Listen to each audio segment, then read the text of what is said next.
All right, welcome to the Young Turks. I'm your host, Cenk Uygur, on another day filled with an enormous amount of news. I believe that Donald Trump has warped the time-space continuum. Time cannot contain all the stories that he and his cronies create. Later in the program, Donald Trump pushes for extreme vetting. You're gonna be shocked, not of the primary terrorists in this country, which is right-wing extremists, but of Muslims. Oh wow, I couldn't have seen that coming. He politicizes a tragedy, which I thought for sure that after Vegas we weren't doing, but apparently it turns out we are. So that's a little bit later in the program. There's a bombshell in the Papadopoulos papers. We're going to tell you about that and how it can explode all over Donald Trump. Speaking of the Trumps, Donald Trump Jr. with one of the dumbest talking points you've ever heard. That's in hour two. Manafort with a ridiculous password, which is hilarious, and is let alone his 3 passports. It is an amazing amount of information in today's show. And then in the second hour, along with the Donald Trump Jr. tweet, there's an explosive revelations about Brett Ratner and what a bad guy he is, and the courage of women like Olivia Munn coming forward to talk about it. So that is all in today's show, but I start with exciting news first.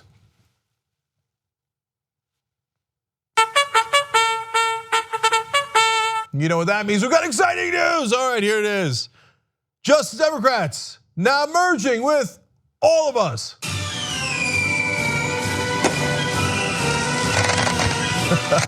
All right, look, people wanted unity among progressives. We got it.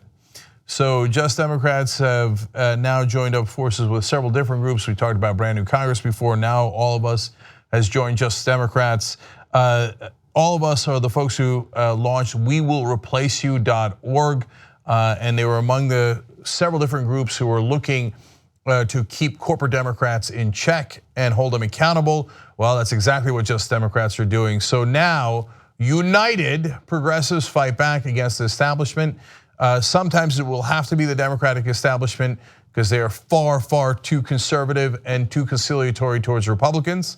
But eventually, obviously, the idea is to get to the Republicans and run real campaigns, populist, progressive campaigns against the Republicans so that we can actually win. Unfortunately, the corporate Democrats have a terrible, terrible track record.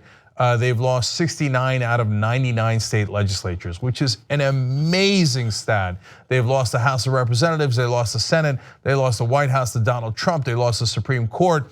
So get out of the way, get out of the way. Here come real progressives and the real Justice League.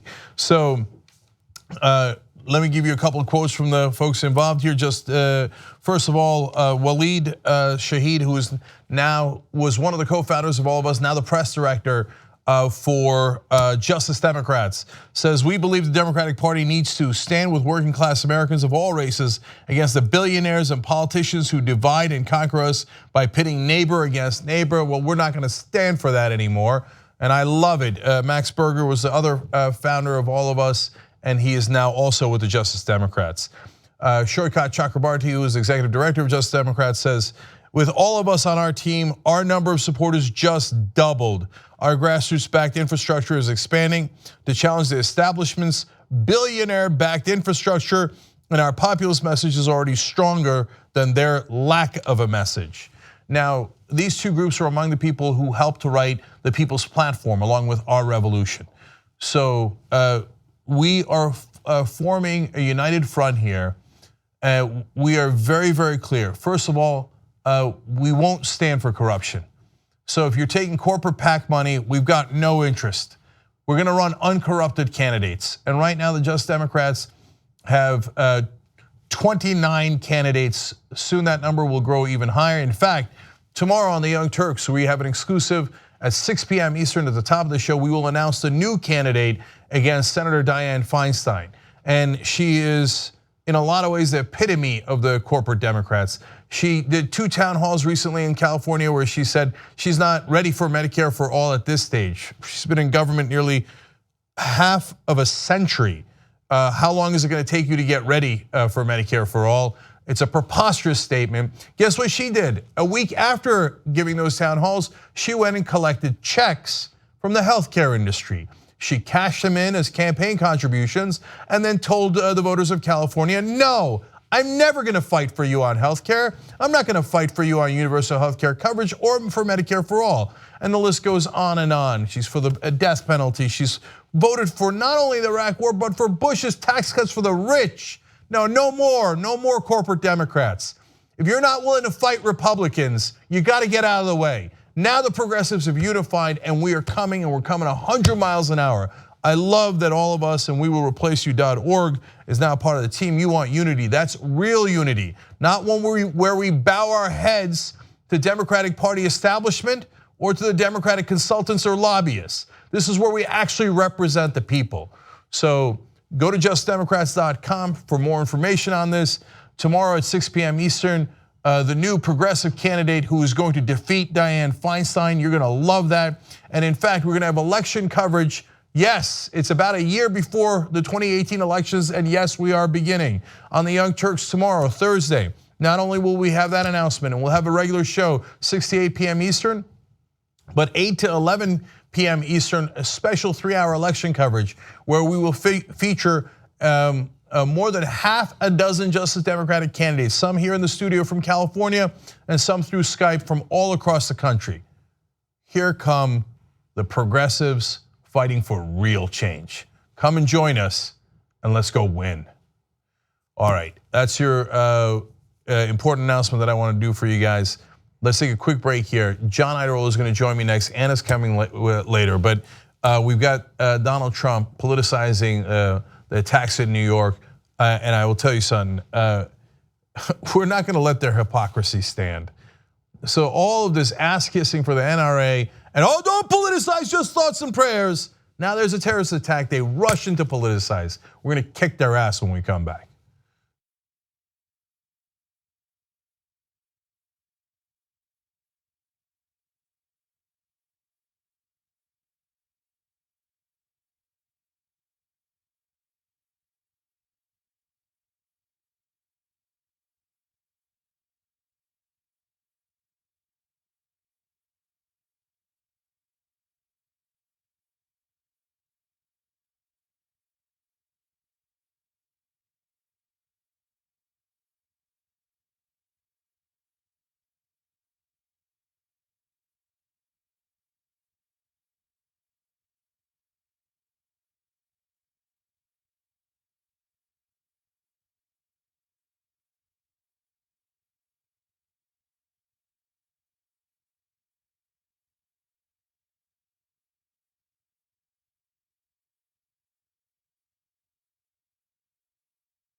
All right, back on the Young Turks, Cenk Uygur, John Iadarola with you guys. That was a quick segment, so we have 2 quick tweets for you guys. Joseph S. says Bruce Wayne will soon be running as a Justice Democrat. He's the candidate that Dems deserve, but not the one the establishment wants.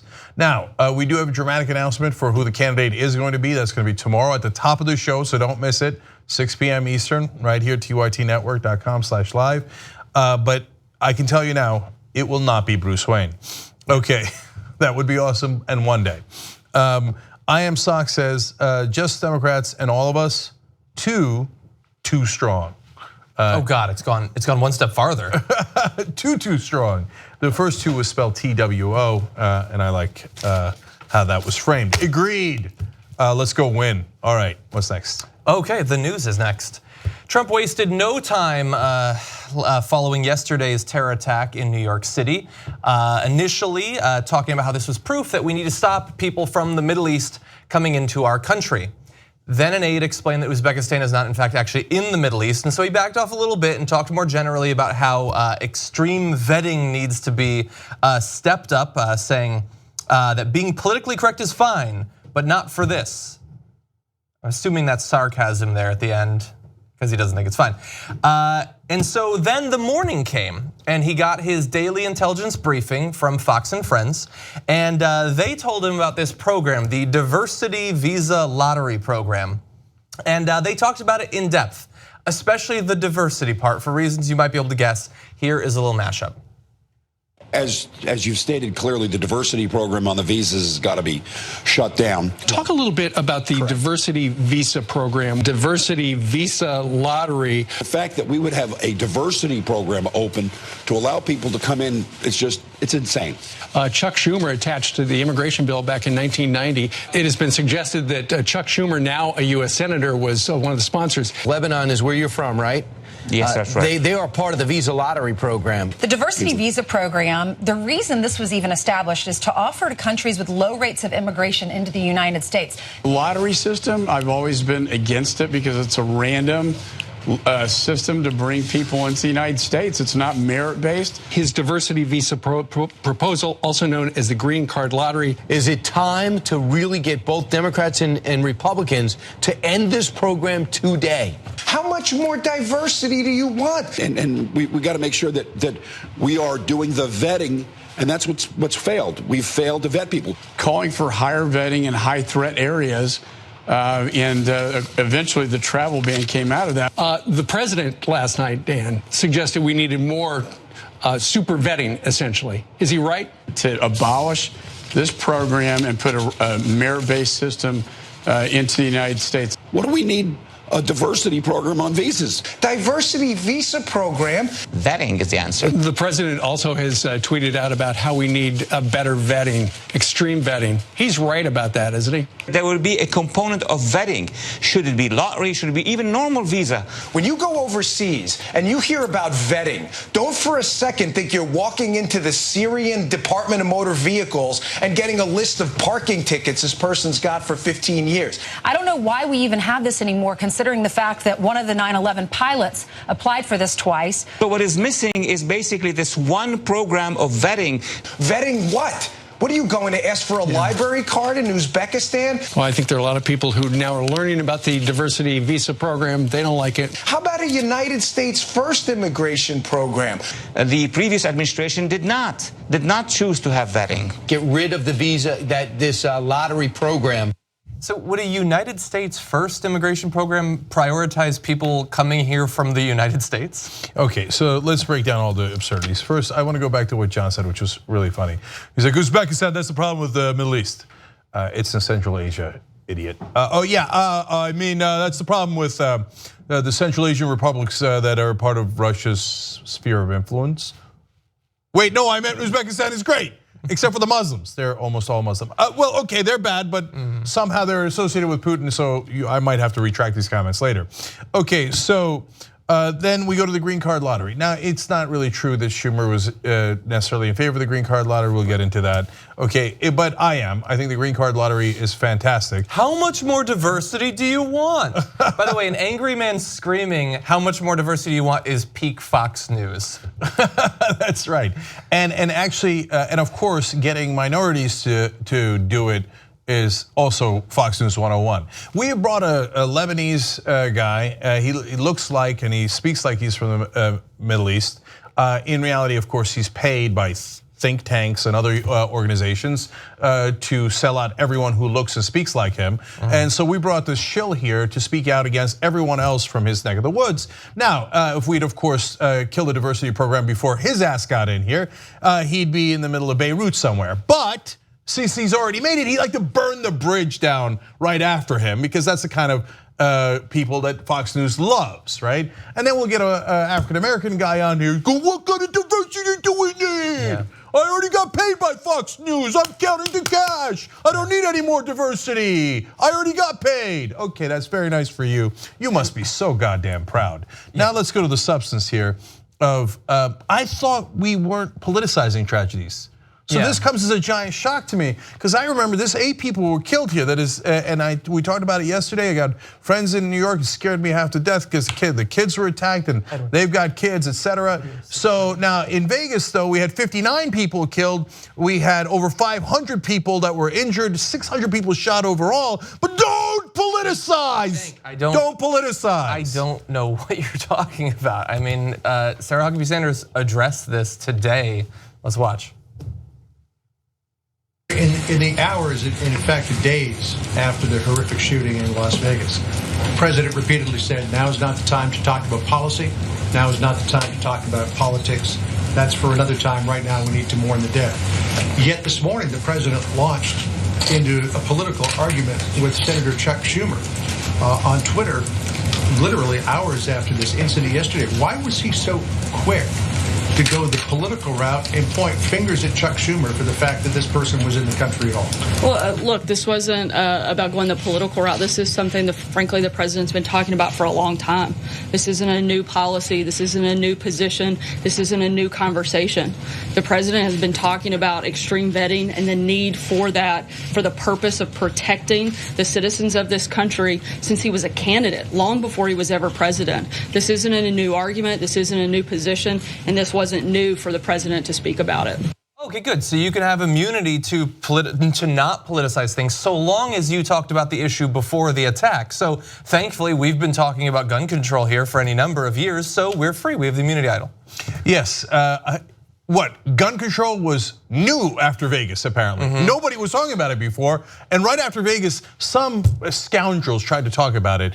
And then, of course, the Republicans had thoughts and prayers that are really, really important. And the only thing you should do after a tragedy, all of a sudden, no thoughts and prayers here, nothing but complete political action. But hold on, so there, she doesn't actually define really why it's different between the Vegas response and this, but she is going to in this next video. Wait until you see what her rationale is. I want to follow up on the question that John was asking you earlier. You're making the case that these are not new policies he's talking about. And yet the question still remains. He is delving into a policy and political discussion. And he and you were very clear after the Las Vegas shooting that it wasn't appropriate to talk about policy. So what's the difference now? I said it wasn't appropriate to politicize the conversation, which I don't believe we are. We're talking about protecting American lives. The president invoked Chuck Schumer's name. So how can you argue that it's not a political argument that he's making? Look, Senator Schumer has supported these opposing policies, and I think that that is a very basic fact. Okay, so there's a second rule. So you had to have been talking about it before the attack, and you can only target people who are opposing the things that you think would solve the problem. I think we can find some Republican politicians who that would qualify for gun control. But I am glad to know that in this case, we're talking about saving American lives. Those of you out there who thought that maybe after Vegas we could at the very least eliminate bump stocks and things like it, whose sole purpose is to allow you to effectively break the law by creating an automatic weapon, that wasn't supposed to save American lives, nothing like that. 30,000 people die every year from guns in America. So you want to talk about saving American lives? And this is what really enrages me about the attention span in this country. Now here, you've got the press doing a pretty good job of holding them accountable on their hypocrisy. And yes, the Vegas shooting certainly got plenty of coverage. But when there's terrorist attacks from right wingers, it's always a one-off. It's a mentally deranged person, etc. And okay, but when you have an attack by a Muslim person, It's wall to wall. We have to change all the policies. We have to attack all the politicians on the other side. We have to change everything. Change it today, they said on Fox. So what I would like is consistency. So what would be the consistent thing to do? First of all, if you want to save and protect American lives, the first thing you should talk about is guns, because that costs 30,000 lives a year. That is 10 9/11s every single year. So if you want to prioritize, that should be your #1 priority. How do we minimize the amount of lives lost from guns, because it is an epidemic of gun violence in this country, okay? So then, secondly, when you go to terrorism, should you discuss this? Of course you should. Should you try to find a way to combat what happened in New York? Of course you should. We all live here. Nobody wants to die, so we should fight terrorism. Now, when you go to fight terrorism, I think there's a good argument to be made on whether you should focus most of your efforts on right-wingers or Muslim radicals. Now, there are more right-wing terrorist attacks in this country than Muslim terrorist attacks by a good number. And you could ask the FBI, Homeland Security, those are actual facts, and there's no question about them. On the other hand, Muslim radicals, unfortunately, are acting at a higher per capita ratio. So it's an interesting debate as to where we should spend our resources. And I would argue both, right? And maybe in equal proportion, even though there's more right-wing attacks. I can understand wanting to concentrate resources on a smaller number of individuals. That doesn't mean you should invade their mosques and houses and schools, but legitimate investigations with warrants, that would be great, so that we can stop radicals of all stripes from killing our fellow citizens. So on the issue of politicizing, I might have a controversial opinion, which is no, I think that all of these tragedies are political, and we should have political discussions about them immediately. It would be, the Republicans are hypocritical. They say, if it's guns, don't ever talk about it. Wait several weeks or months or years or never, right? But if it's terrorism, we should, well, if it's right-wing terrorism, it's a lone wolf, never discuss it. If it's Muslim terrorism, let's go nuts. If it's right-wing, say something about mental health, then do nothing about mental health. That's exactly right. Then move on. That's right. Now, whereas we are consistent, if it's guns, you should do something about guns. If it's terrorism, you should do something about terrorism. And you shouldn't wait a week or 2 weeks or a month to talk about it. You should talk about it now. 8 people just died in New York. I keep saying I got friends and family in New York. I don't want anybody to, and it doesn't matter if I don't have any friends or family. The right-wing terrorists who killed people attacking a Jewish community center in the middle of Kansas. I don't know anybody in Kansas, but I don't want that happening. And we should talk about it right afterwards. Well, and certainly if you're gonna say that your president is the guy who tells it like it is, but then when he actually tells it like it is, or at least he's politicizing it, that's what he's doing, you then say that he's not doing that, when in fact he's as politicizing it as you can. Like you can politicize something as in, a shooting just happened, I'd say in general we need gun control. That's like level 1. Level 2 would be saying here's a specific law that we should pass. Level 3 is attacking a particular politician for a vote he made decades ago. There's no more political than that, but he won't actually own up to it. And as you said, there are these different types of terrorists. Now what's interesting about this is their response isn't just political, that's not the problem with it, it's that it's nonsensical. Stopping that program wouldn't have stopped this guy because there's no evidence that this guy radicalized before coming here. The extreme vetting that you want isn't gonna catch many of these people because they're not radicals when they come over here, they're radicalized in the United States. And that's not just true for people who are Muslim, that's true for the right-wingers as well. Obviously, they grow up here, they're radicalized here, and then they go in and shoot up a theater or a casino or whatever here. So what you have to do is track down, you have to stop the radicalization if you can, and if not, you need to investigate it here. And so what would you need to do that? You would need to fund programs that do that here. But not only are they not increasing funding of those programs, as we've reported throughout the year, they've in fact pulled funds from that, for the exact sort of programs that would stop the Vegas shooting and things of that nature. That's what you need. Not to just have some stupid, emotional, knee-jerk, anti-immigrant response to every time a single person is killed in this country. And that Lebanese guy on Fox News claimed that the last administration did no vetting at all. What a preposterous lie.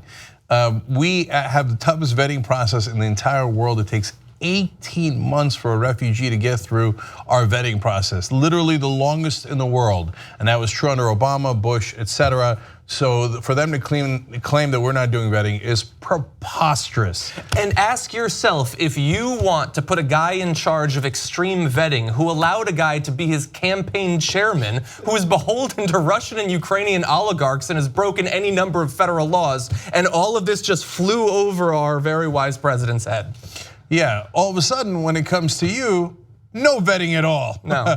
Oh, well, how could I know that all these different guys working for me were tied to Putin and the Russians? There's no way of knowing. I love extreme vetting. Oops. There's another angle to this, by the way. So we found out today how they're going to respond to the attack yesterday, and it's not just going after this diversity visa lottery program.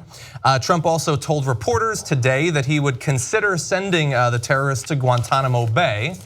That's good. And the White House also said it considers him an enemy combatant because he was, of course, snatched from the streets of Fallujah. No, he's a guy that was in New York. What are you talking about? He's an enemy combatant. And as I tweeted earlier today, just like I want you to come to grips with the idea that Donald Trump gets to label people enemy combatants now. So a little while back, a couple of right-wingers went and shot a couple of police officers in Nevada. And they said they were doing it for political reasons, and they laid the Gadsden flag on their dead bodies. Now, should we have called them enemy combatants? They wanted to kill our government officials because they hated this country so much. And they had a clear right-wing political opinion, and that's why they did it.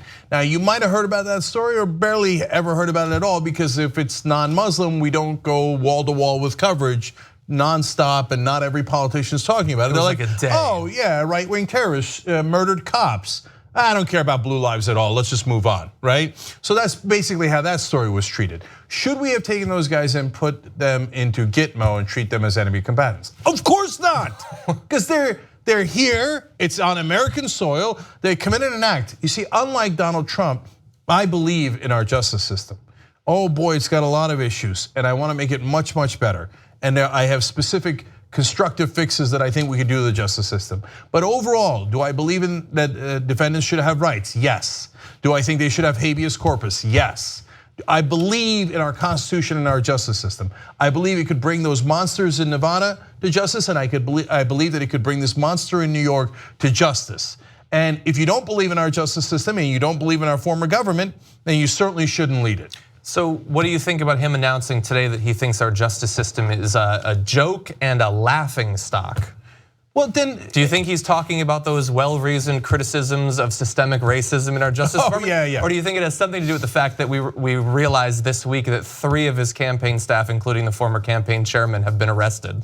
Yeah, he's, I'm sure, talking about the 2-tier justice system where people with affluenza are getting off for killing people, but if you're poor and you smoked a joint, you're gonna go to prison for 20 years. He's probably talking about overcrowded prisons and the fact how that the DAs are overworked. And how they're giving people $1 a day to work. That's basically slave labor, okay? Yeah. No, he's not talking about any of that. He's saying, I'm powerful and my elitist friends were arrested for doing something terribly wrong. How dare you arrest the rich and powerful? Yeah. And then this guy who is a terrible human being who should be brought to justice in New York where he did the crimes, it's like, I don't believe in our justice system. I hate the American justice system. That's what Trump said. He said it's a laughing stock. And John gave you the exact quotes there. So he hates our system. And he says, I don't believe in it. He wants to send it to Gitmo because Gitmo is lawless. He believes in lawlessness more than he believes in America and our Constitution. Yeah. This guy's not fit to be our leader because he doesn't even believe in the concept of the country. Do you want to go on to Chuck Schumer's response, or do we need to take our second break? Let's go to Schumer's response. Okay, so Trump attacked not only the diversity visa lottery program, but a Democratic senator, Chuck Schumer specifically. Chuck Schumer responded both on social media and on the Senate floor. First, his tweet, I guess it's not too soon to politicize a tragedy. That's a good point there. But then he went on to say this. I have always believed that immigration is good for America. I believe it today. President Trump, instead of politicizing and dividing America, which he always seems to do at times of national tragedy, should be bringing us together and focusing on the real solution, anti-terrorism funding, which he proposed to cut in his most recent budget. So, I am calling on the President Trump to rescind his proposed cuts to this vital anti-terrorism funding immediately. That is a great example of the sort of thing that for whatever reason will not reach 32% of this country. That he literally cut the funding for these sorts of anti-terrorism investigations. And if you were to ask his core, his base, they would say he's the only one who's going to defend us, as he literally takes the money away so that he can give it to billionaires. You know why? Because what's today? Wednesday? Because tomorrow he should go on CNN, MSNBC, ask Fox to get him on and say it again. Then on Friday, do it again. Then on Sunday shows, do it again. And then hold a piece of paper that shows it and says, hey, this is what's going on, you guys. This is part of their bill to defund terrorists, anti-terrorism programs. And say it again, and then say it again for the next 2 months. So they go, I wish Chuck Schumer would stop talking about this anti-terrorism thing that Donald Trump keeps cutting out of his budget. What's in his budget again? Oh, the anti-terrorism program that you keep cutting. Make sure they're tired of hearing it. You know those, I've been listening to a lot of talk radio lately because of the baseball, the World Series. And there's ads that run, they go, hey, contact us. That's johnplumber.com, 1-888-johnplumber.com, 1-888-johnplumber.com. And my kid's in the backseat going, why is he saying this 100 times? I said, so that you'll never forget it. Yeah. Same thing, just do it over and over again. Although ironically, that might not have worked with you because I'm pretty sure 1-800-JohnPlumber.com is not the right thing. Okay. If you could set he's cutting anti-terrorism funds to that Cars for Kids tune, I don't think the country will ever get past it. Okay, but to JR's point, so you might be thinking, especially if you're a MAGA guy and you got the red hat, wait a minute, I thought we really did want to fight the terrorists and the bad guys. And I thought, I mean, at a minimum, don't we all hate Muslims together? Right? I mean, that's like the core of MAGA, isn't it? So why are they doing that? And why did they add $70 billion to the defense budget, which was already gargantuan? It was already larger than 8 other militaries combined. Doesn't that cover it? No, because the defense budget goes towards defense contractors. So they make really expensive planes that we often don't use, really expensive submarines that half the time we don't use. And that is crony capitalism. Now, fighting terrorism, it's expensive, but maybe doesn't go to the right places, right? And why do they have to keep cutting the budget? Because they've got to finance the tax cuts. So tax cuts for the rich are a way higher priority for Trump and his administration than actually fighting terrorism. That's why he cut those funds. And he figures, hey, it doesn't matter what I cut and what I actually do, and it doesn't matter how many trillions of dollars I give to my friends at the cost of your safety, because I'm just gonna say on Twitter how we gotta do extreme vetting. I hate, the Muslims are the problem. I don't actually have to do anything about it. I just have to say it, and my knucklehead guys, I think that the red hats prevent the neurons from firing inside the heads. I think that is part of their secret purpose. Energy. Yeah. So all I have to do is scream about it on Twitter, and they'll be like, oh, good enough, good enough. Yeah, I like it. He dislikes the same guys I dislike. This country. Okay. All right, we got to take a break, right? All right, the bombshell inside the Papadopoulos plea, that might actually be enormous trouble for Donald Trump when we return.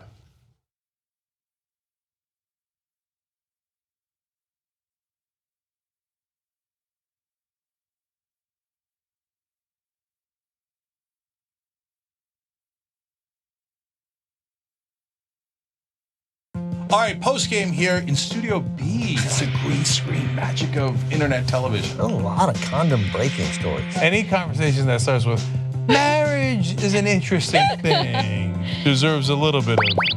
When the kid cries, perhaps that's that is an opportunity to do some. It's an opportunity to do some parenting. Yeah, parenting is you cry, you're gone. Oh my God! I love that video. Yeah, Ben, I got a great achoo. You're like, my mouth was open. She sneezed in my eye. I used to have Donut Tower next to my desk. Yeah, I'll dress up like a girl. I sound confident now, Anna. When we're off the air, I'm gonna be like, how is this gonna work? When you get literally asked why 21 straight times. Yeah. And like at some point you're like, you're fucking with me now. right? So I dumped the kids off at her mom's, and I drove down to La Jolla for a day. Get out, kids. They're like, but Daddy, no. Why? What do you mean why? You asked me to look at you. You did it. You brought it up. You know you're doing it. What do you mean why? I don't know why. I was reading. She's lovely. Here's what's different. Like, it is a different feeling. Everybody says this, but it's 5:11 when we're shooting this. I can't wait to go home. Like that, I can't wait to see her. What you guys do is allow us to be open and honest, and we don't have to worry about censorship, and we don't have to worry about sponsors telling us what we can and can't say. We're accountable by our audience and our audience only, and I absolutely love that. That's the best part about being a member. We love you guys.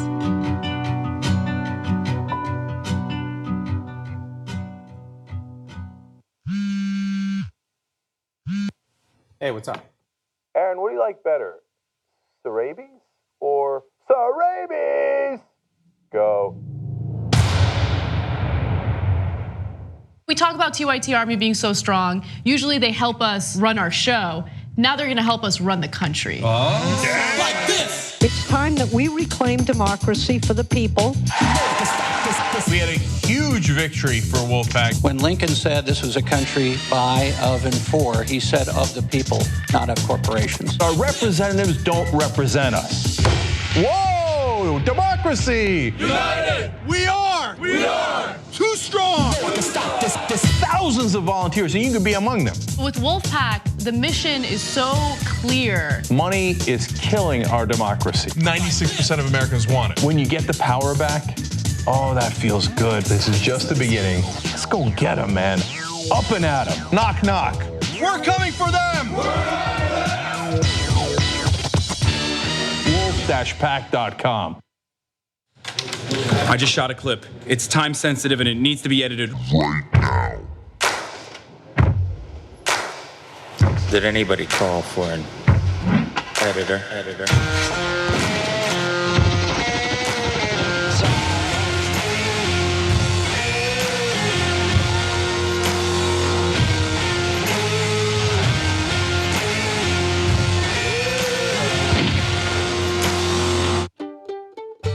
Need this in an hour. But you're an editor too. Love you.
All right, back on the Young Turks, Cenk and John with you guys. Let me do some tweets. Daniel Pareja says, but Vegas was a white man with a gun.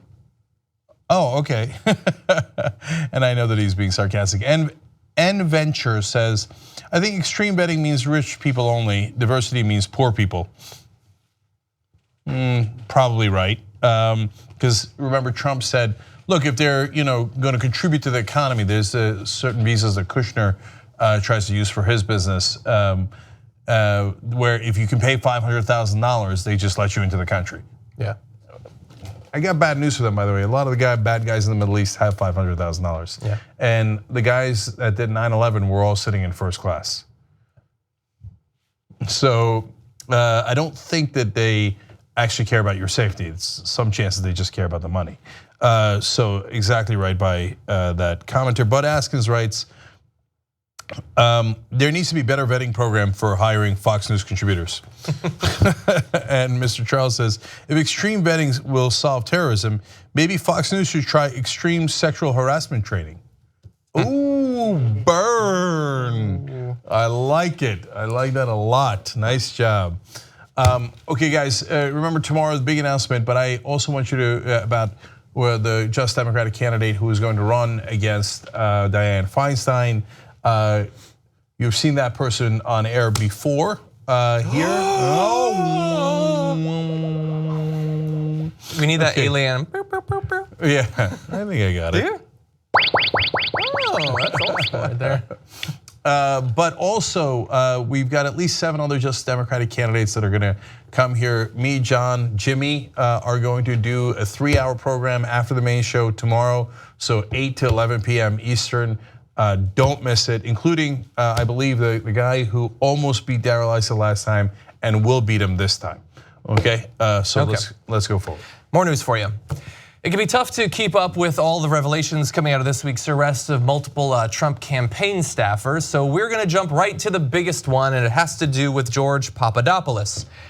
This is coming from the statement of the offense that was revealed earlier this week. On or about March 31st of 2016, Papadopoulos attended a, quote, national security meeting in DC with Trump and other foreign policy advisors for the campaign. When he introduced himself to the group, he stated in sum and substance that he had connections that could help arrange a meeting between then candidate Trump and President Putin. Now this is going to be shorthand for us because we also know from other sections of it that he had barraged various members of the campaign with emails talking about wanting to set up a meeting. Then after he had been told by his connections in Russia that they would do a meeting, asking for them to send people or possibly him. But this is the important one for today because this is at a meeting where Trump was present as well as Jeff Sessions and others. Now Clovis, which is a name you're going to hear in the near future because he's up for the Agriculture Department, I believe. We'll see about that. And others at the meeting immediately expressed doubts about the wisdom of the idea, which is good. There were people saying it was not a good idea, noting that Russia was under US sanctions and denouncing the optics of a meeting with Putin. And this is coming from the New York Times, but Trump listened with interest and asked questions of Papadopoulos. Trump didn't say yes, and he didn't say no, and one person at the meeting described him as flattered by the idea. And so that's interesting that it was brought up that he has connections in Russia that could set up a meeting with Russian officials, and he didn't say yes and he didn't say no. So it's odd that when a reporter this year asked him about possible contact between his campaign and Russian officials, he had this to say. Get a yes or no answer on one of these questions involving Russia. Can you say whether you are aware that anyone who advised your campaign had contacts with Russia during the course of the election? Well, I told you, General Flynn obviously was dealing, so that's one person, but he was dealing as he should have been. During the election? No, nobody that I know of. So you're not aware of any contacts during the course of the election? How many times do I have to answer this question? Can you just say Russia yes or no is on a it? ruse. Yeah, I know you have to get up and ask a question, so important. Russia is a ruse. So what you've got there is a lie. I mean, he was flattered by the idea. It was brought up during a national security meeting that the press was covering, and he was there. And now he had no idea earlier this year that any of that contact was going on. Now you might say it's not necessarily a lie. It could just be that he forgot. He has a lot of meetings. But what you don't know about Donald Trump is that he has, in his words, one of the great memories of all time. And he just said that like a week ago. I even remember that. I don't have one of the great memories of all time, but I remember that. Now you might say that's scary. Donald Trump is interested in possibly taking this meeting, even though his advisors are saying he shouldn't. But don't worry, there was a voice of reason in the room, and that is Jeff Sessions. Then the campaign's top national security official apparently spoke vehemently against the idea, asking others not to discuss it again. Trump did not challenge him. And so that is good news for Jeff Sessions because it makes him look like a very reasonable person. Unfortunately, it's also bad news for Jeff Sessions because he had a conversation earlier this year with Senator Al Franken that went like this.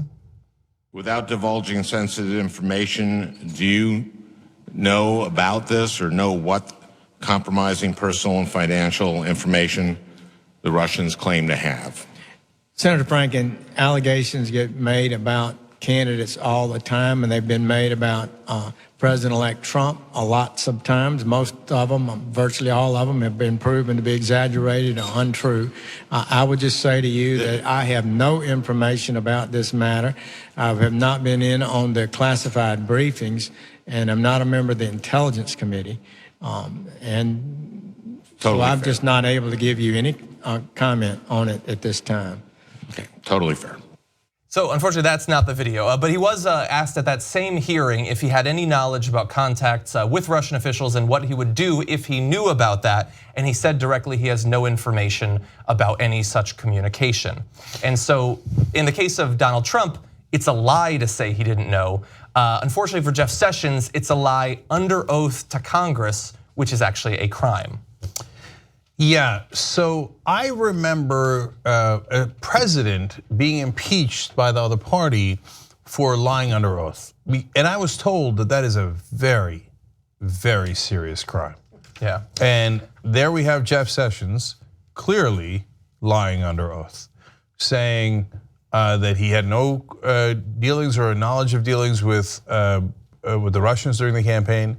When, to his credit, he absolutely positively did know about dealings with the Russians and thought it was a bad idea. And he was vehement about it. Yes, so you cannot credibly claim that you forgot something that happened a couple of months ago where you had the good sense to say, we should not have Trump meet with Putin in the middle of a presidential campaign. That's insane. You insisted on it and you won the argument. But to say that you did not have knowledge of any attempts to connect with the Russians is a clear lie. Yeah, he also smiled while he said it. Maybe we can input that video. So I assume that Sessions will be removed from office immediately. And that would be for the good of the nation, actually. And so that's one of the bad things coming out of this.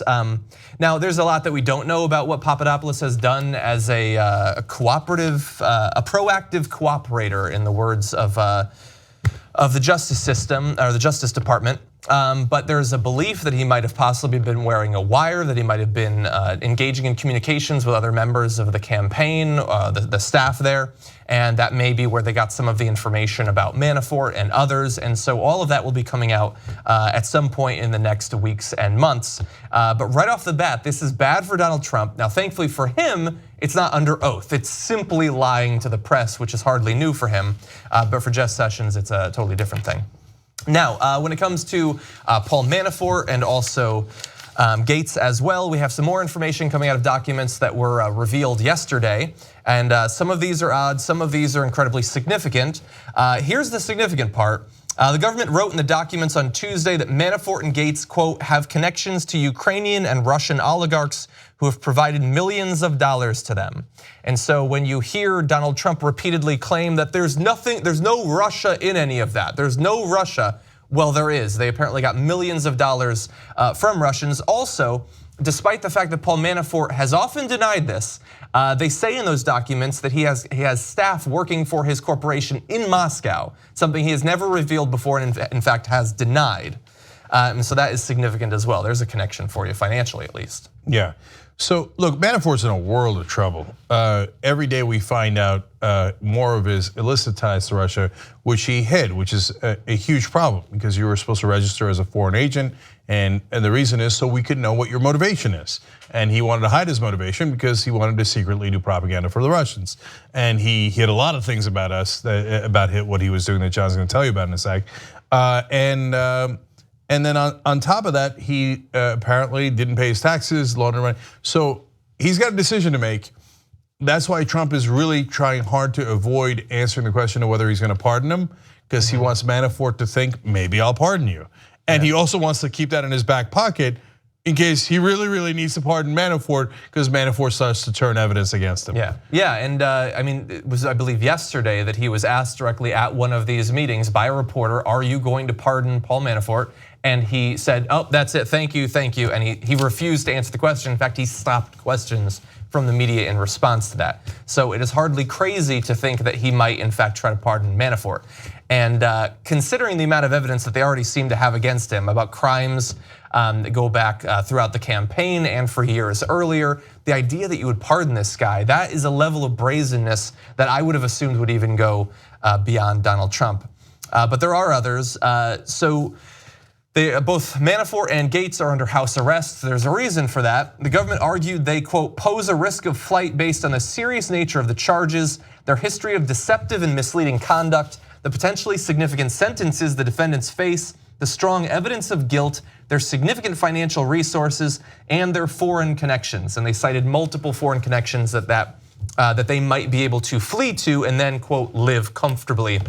And so they felt like their passports needed to be taken away so that they would not be able to flee the country and hide off somewhere else, avoiding justice. John, which passport? Well, all of them actually.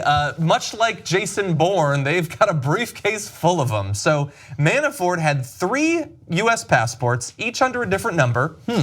This year, Manafort traveled to Mexico, China, and Ecuador with a phone and email account registered under a fake name.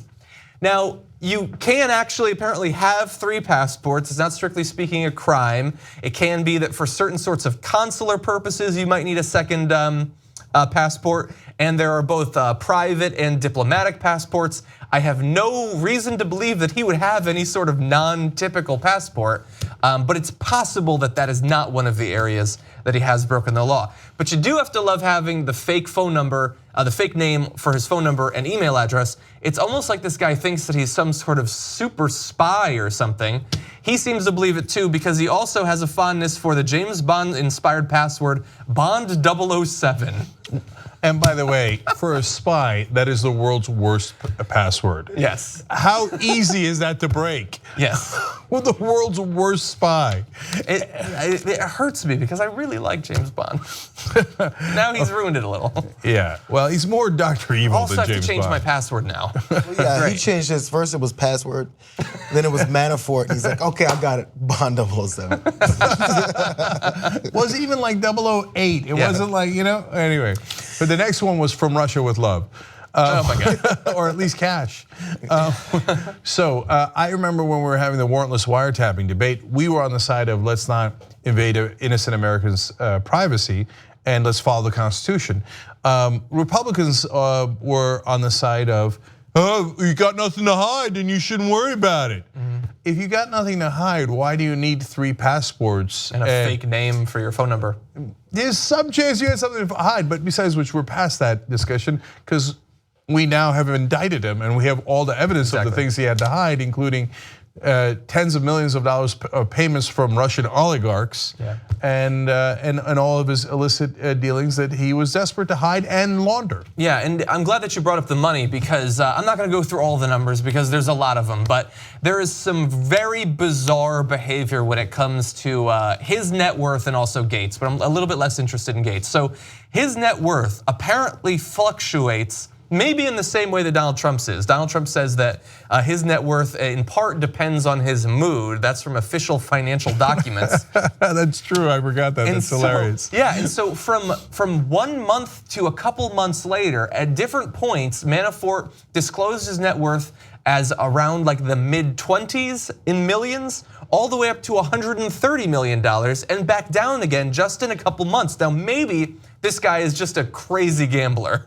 And he sometimes he gets high and sometimes he gets low, or sometimes he lies on financial disclosure forms.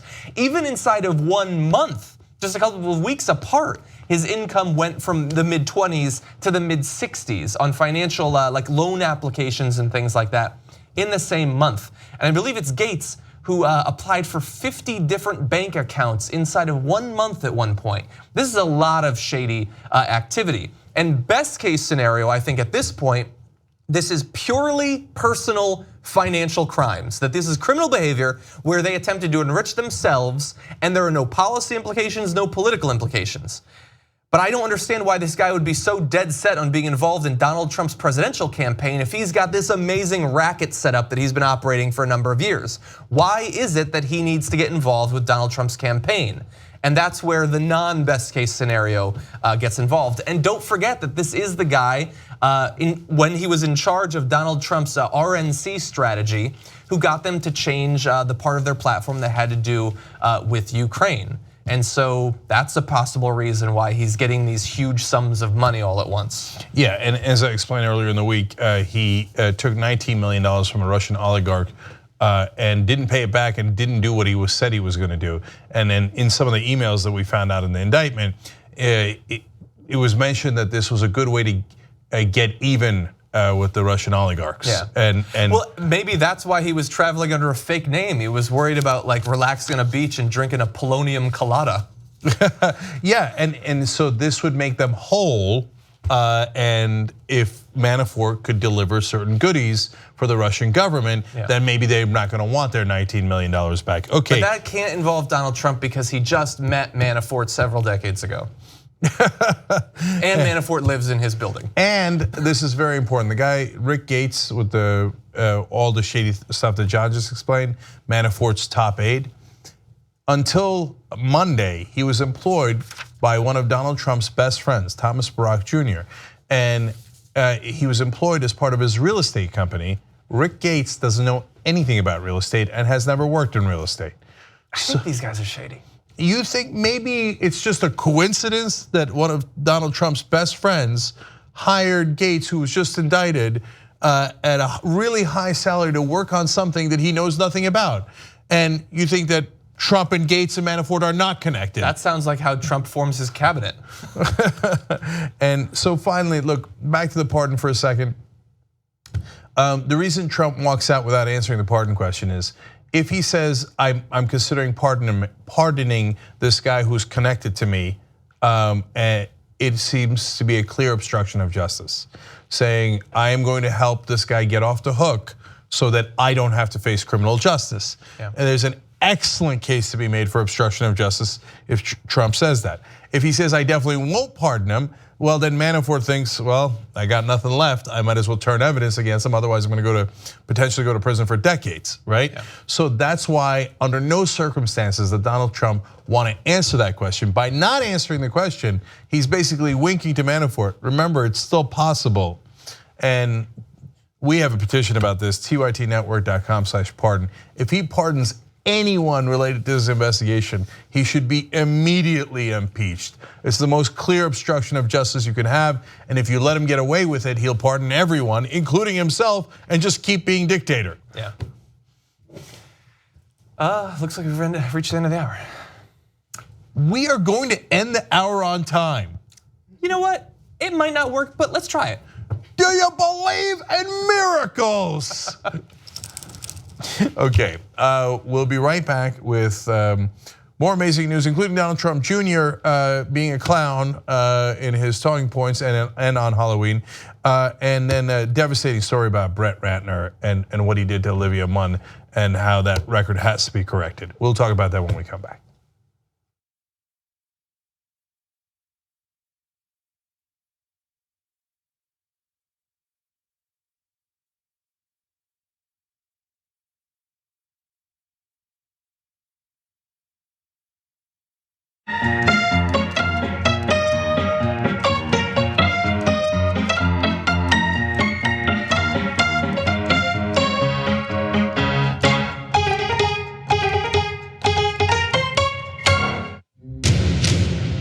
Look, we're doing interviews over there at youtube.com/TYT interviews, and we've done some amazing ones recently.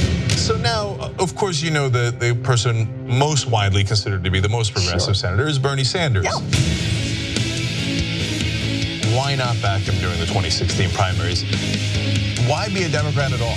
And we're in the time where you cannot, in good conscience, sit on the sidelines of history in 2017. Do you trust the establishment media?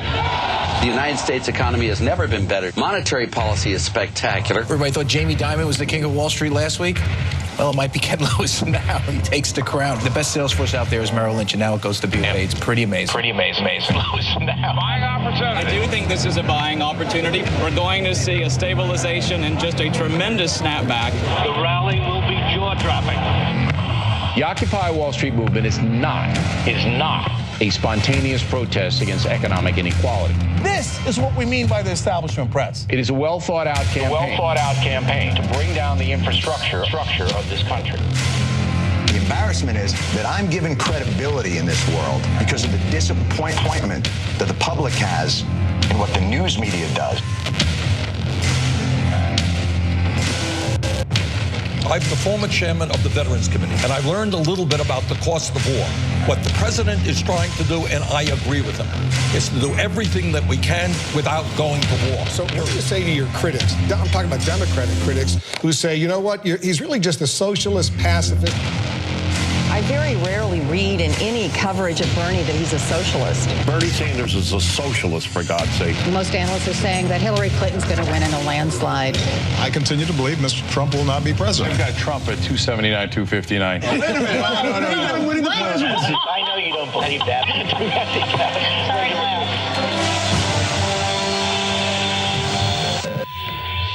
We're not going to be polite anymore. You know what we're going to do? We're going to fight back. Fight for a free and independent media. We're done with politeness. We fight back. We are going to put together the best investigative reporting team in the country. You like Jordan Chariton in the field, challenging Democrats? He's the one that took down Donald Brazil. Thank God for that. Give me 10 Jordan Charitons. Look at the damage I could do.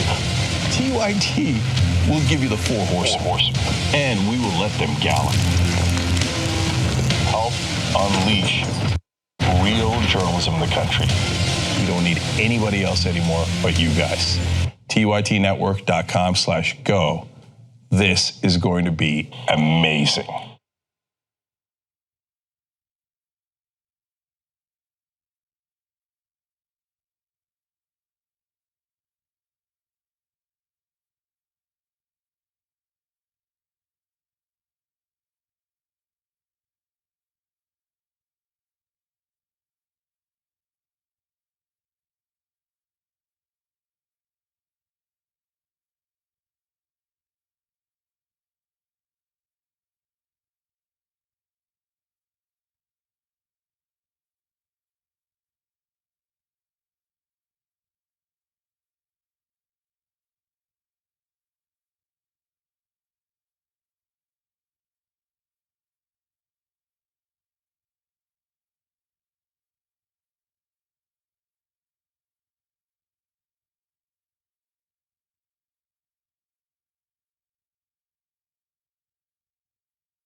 All right, welcome back to the Young Turks. Cenk Uygur, Anna Kasparian with you guys.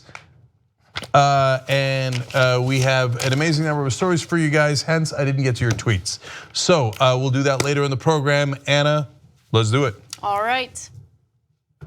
Let's move on to more accusations of sexual assault and sexual misconduct in Hollywood. More men have been implicated based on these allegations, and one of the more recent filmmakers is Brett Ratner. So let's get to that story.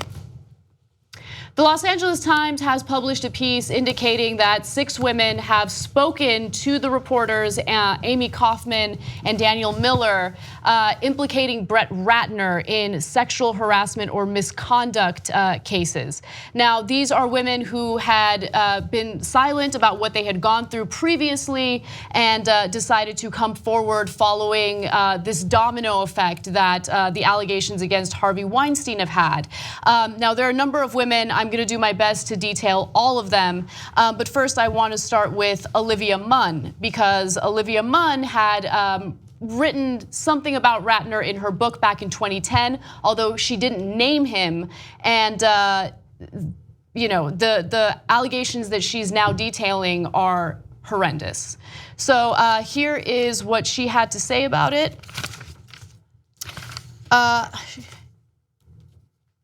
Okay, I don't have the right graphics. All right, so she had alleged that back when she had first moved to Los Angeles to pursue acting, she was working on set for a movie that Ratner was in charge of. He was the filmmaker for that movie. I've got the exact quotes here from the Los Angeles Times, which did a great job of reporting on this story. Olivia Munn said that while visiting the set of the 2004 Ratner directed After the Sunset, when she was still an aspiring actress, he masturbated in front of her in his trailer when she went to deliver a meal. Munn wrote about the incident in her 2010 collection of essays without naming Ratner on a television show a year later. Ratner identified himself as a director and claimed that he had, quote, banged her. And now let me go to Ratner's quotes about that, which were all lies, and we'll explain that in a second. He said, I used to date Olivia Munn. I'll be honest with everybody here, when she was Lisa, and that was a name that he claims she used. That was the problem. She wasn't Asian back then. And he went on to say, I banged her a few times, but I forgot her. Days later, he went on the Howard Stern show and admitted that he had in fact never slept with Munn. Yeah, he was quoted as saying on Howard Stern's show, I felt horrible. I said I banged her 3 times, which wasn't true. So back in 2010, we actually covered this story, and it was because Ratner had used a gay slur. And when he had used that gay slur and got criticism for it, Olivia Munn's book also came up. And all of the reporting about it made it seem as though they had some sort of consensual sexual relationship with one another, and that Olivia Munn went on to say disparaging things about him in the book. She made comments about his penis size, and we talked about that. And again, for those of you who might have missed that story because it was 7 years ago, we were under the impression, because it was reported over and over again, that they had a consensual sexual relationship. Entertainment Weekly specifically said that, and then later retracted it after Ratner made it clear that he lied about having sex with her. So they did apologize for it. Entertainment Weekly incorrectly stated in an earlier post that Munn says she dated the unnamed actor. We regret the error. Okay, so based on that false reporting, erroneous reporting, we commented on it, and I unfortunately called Olivia Munn classless because I was under the assumption that she just said disparaging things about him after having consensual sex. They never had sex. He had harassed her. I did not know that. Not giving myself any excuses at all under any circumstances, and I feel horrible. Our commentary was based on bad reporting, and I should have known better. Well, okay, so first of all, the most important thing here is that Olivia Munn was completely smeared, and it's horrible. And so the way that it went down, as Anna explained, is first Brett Ratner lied about what happened. And she had actually the class to not name him in the book, even though he had done something terrible to her. And the more of the details of that story, now that it has fully come out, is that she was new to Hollywood. They told her that he wasn't even gonna be in the trailer. They're like, can you just deliver this meal to the trailer? She goes in, thinks it's empty. He comes out with a shrimp cocktail in his hand, naked, masturbating, and finishes there.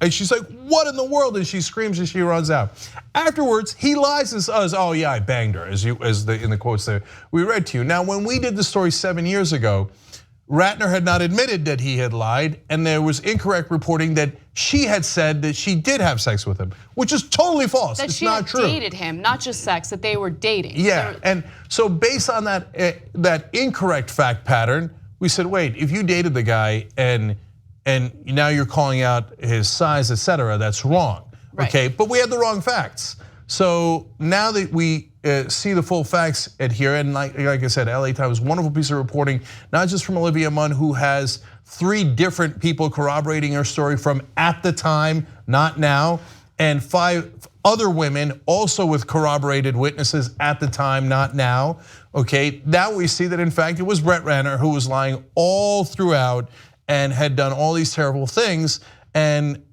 Olivia Munn was the one who was the victim undoubtedly, and had to suffer through this and then have to deal with Ratner saying all these terrible things for all these years. Yeah, and look, I know that the MO for these types of people, these types of predatory individuals, is to smear the person that they victimized. And look, even though it was false reporting, I feel terrible that I fell for it. And I just want to be clear about that, because I feel like I should have been more skeptical, first of all, of Entertainment Weekly, and I should have done a better job in covering that story. So I just want to be clear about that. Now let's move on to other women and the accusations that they have made against Brett Ratner. One of them is a model named Natasha Heinstrich, and she said that when she was 19 years old and Ratner was in his 20s, he prevented her from leaving his apartment after watching a movie. And her accusations are so disturbing. He strong-armed me in a real way. He physically forced himself on me. At some point, I gave in and did his thing. She claims that he had forced her to perform oral sex on him. So look, I want to talk a little bit more about the courage of these women, because unfortunately, still in today's society, there's great shame and oftentimes embarrassment, and even if it's a situation you can't control. And it takes so much courage to come out and say this happened, and I was an unwilling participant in this. And for Henstridge to come out and say, yeah, it happened, and I'm not gonna take it anymore. For Olivia Munn to say, look, in the beginning, she was actually trying to hide his identity, and she was doing the right thing. And now saying, look, enough is enough, man. There was another incident years later. Olivia Munn runs into a Ratner at a party, and he's like, oh, why do you hate me? Gee, I wonder why, Brett, I can't quite tell, right? And she says, well, I'd say dislike, being, again, super nice, considering the situation. Right, and he says, well, I mean, I'm so nice to you, I bought 10 magazines with your picture on it and masturbated to it. Okay, and talked about ejaculating on the covers of the magazines, et cetera. By the way, corroborating witnesses at the time at the party that hears him saying that. So for her, and so Olivia Munn, very rightfully so, coming out and saying, no, I'm not gonna take it anymore, and we all shouldn't take it anymore. I love the strength and courage of these women, and so there's many others here, and it's about time that everybody fought back. And I agree with Anna. I feel terrible that in the beginning the story was incorrectly reported, and then and we took the wrong facts and commented and reacted to it. And look, the worst part is I know from personal experience what it's like to be lied about in the media and then have people pile on based on something that's not true at all in any way, shape, or form. And to know that I played a role that's similar to that in any way makes me feel horrible. I would never make excuses for any type of sexual predator. I feel terrible if she ever saw that video or thinks that we have that type of mindset, because we don't. Okay. Anyway, this is a very humbling experience for me personally, and it makes you realize you got to do better. All right, let's move on to other women who have made accusations. Another actress by the name of Newman says that she encountered Ratner in 2005. Jamie Ray Newman, to be specific, encountered him in 2005 when they were both in first class on an Air Canada flight. The filmmaker swapped seats with his assistant before departure so he could be next to her. Within 5 minutes of the plane taking off, she said Ratner began loudly describing sex acts he wanted to perform on her in explicit detail. So he was so loud that other people on the plane allegedly heard what he was saying, and she was incredibly uncomfortable. And obviously they're on a plane and she can't get away from him. And he took complete advantage of that opportunity.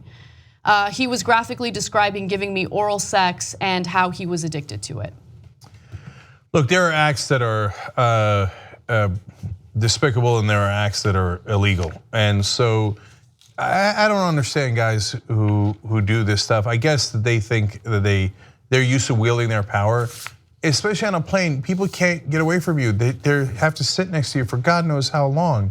And on this show, we had a co-host who told about how she was sexually assaulted on a plane, and women have to deal with being hit on all the time, nonstop.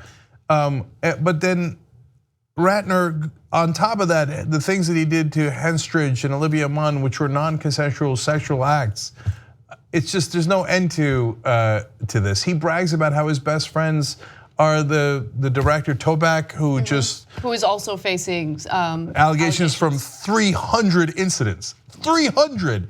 And he also brags that one of his best friends is Roman Polanski. Who brags about that? So when you read the entire LA Times story, it gives you great context into what happened. And beyond just Ratner, it is unfortunately, it appears endemic to not just Hollywood, but to society, that men in powerful positions, whether it was TV like Roger Ailes, Bill Cosby, and Brett Ratner and Harvey Weinstein, took advantage of those positions far, far too often. And not just in the 1970s, 80s, 90s, but all the way up until now. And I think that it's a wonderful phenomenon that women are coming out and saying no more. Right. All right, let's move on to other news.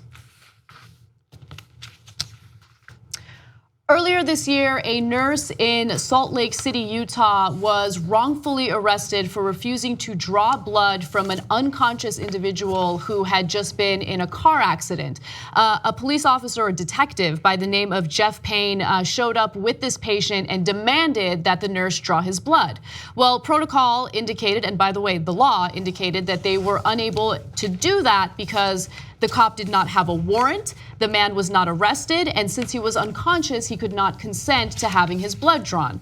So as a result, nurse Alex Wubbles was arrested and had to fight to get body cam footage to prove that that wrongful arrest occurred.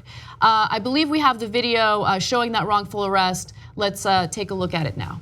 I have this, it says obtaining blood samples for police enforcement from patients suspected to be under the influence. Okay? This was something that you guys agreed to with this hospital. The three things that allow us to do that are if you have an electronic warrant, patient consent, or patient under arrest. And neither of those things, the patient can't consent. He told me repeatedly that he doesn't have a warrant and the patient is not under arrest. So I'm just trying to do what I'm supposed to do. That's all. So she had her supervisor on speakerphone to prove that she wasn't trying to be difficult. She wasn't just trying to avoid complying with the officer. She was just following the rules. And then following that, he very forcefully arrested her even though she did nothing wrong. Now, the update to this story is that the Utah nurse, Wubbles, has settled the case for $500,000. However, not all of that money will go to her. Let's go to graphic 22. The settlement covers all possible defendants in a lawsuit, including individual police officers, university police, and hospital security guards. The payout will be divided among the city and the University of Utah. By the way, just to show you what an incredible person Nurse Wubbles is, she says that she plans to use part of the money to fund legal help for others trying to get similar body camera video, and she will also donate money to an effort to prevent harassment and abuse toward nurses. So she's amazing and a very strong individual who is fighting for something that's incredibly important. Yeah, no, I love what she did in giving that part of the settlement for others that are could benefit from the body camera video and actually get justice. And I love that we're also beginning to draw a line finally. I mean, this whole idea that cops are right no matter what is preposterous. Nobody's always right no matter what. What kind of an insane thing is that to think? And so, and it's not just a matter of a few bad apples. It's that we've unfortunately given too much power to police in this country by never holding them accountable. So in this case, they were held accountable, and that's a great thing, and I hope it's on the road to recovery so that we can have a better justice system. Well, not only were they held accountable, I mean, it's incredibly rare to see body camera footage that proves that there's either excessive force or a wrongful action taken by a cop. And then all of a sudden there is like a consequence or a punishment following that video, right? Walter Scott is an example of that, an individual who's literally running away from a cop and he gets shot in the back. He was not an imminent threat, but it didn't matter. The body cam footage didn't change the situation for his family at all. In this case, though, the detective did get fired, which, by the way, he's appealing. And the lieutenant who demanded or directed him to force the nurse to draw the blood was demoted and is now a regular police officer. He is also appealing that decision. I mean, the amount of entitlement that these individuals have is incredible to me. Yeah, so great to see justice here. I wish there was justice in the Walter Scott case as well. By the way, the cop in that case also planted evidence on tape. We saw it, but he got away with it anyway, because apparently shooting an unarmed black man in the back and then planting evidence is not that big a deal. It would be great if we could actually get justice for all Americans. Right. Okay, let's take a quick break here. We've got a lot more for you, including Donald Trump Jr. and his not so bright point on Halloween. How do you screw up Halloween? Only the Trump family could do it. We'll tell you about it when we come back.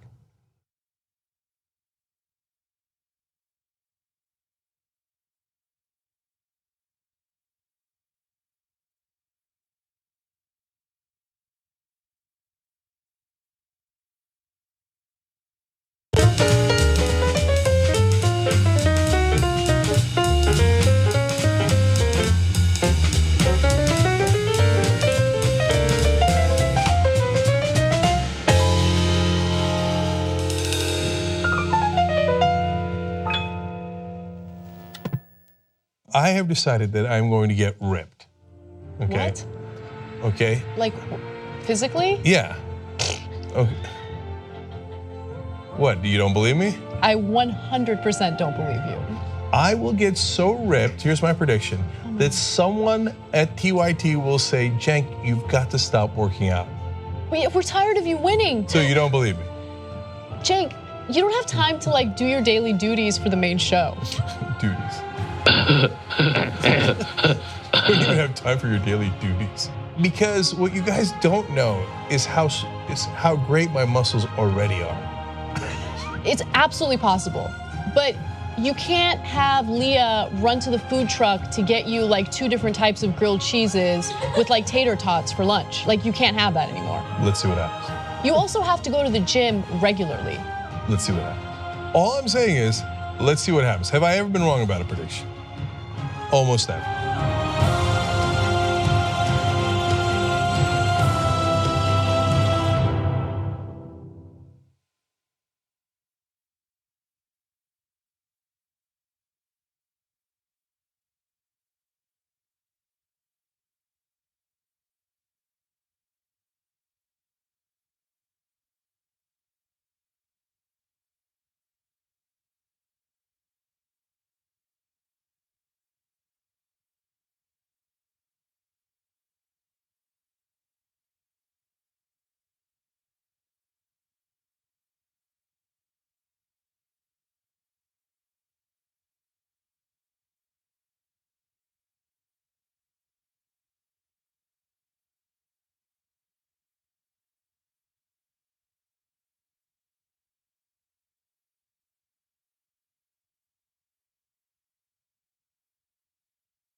All right, back on the Young Turks. Guys, we got so many stories and so many tweets here. So let me just do a couple here. Shiroshi B writes in, so the narcissistic moron was flattered by the idea that someone powerful wants to help him get a powerful position. Shocker. That's referring actually not to Ratner, but to Trump wanting to meet with Putin.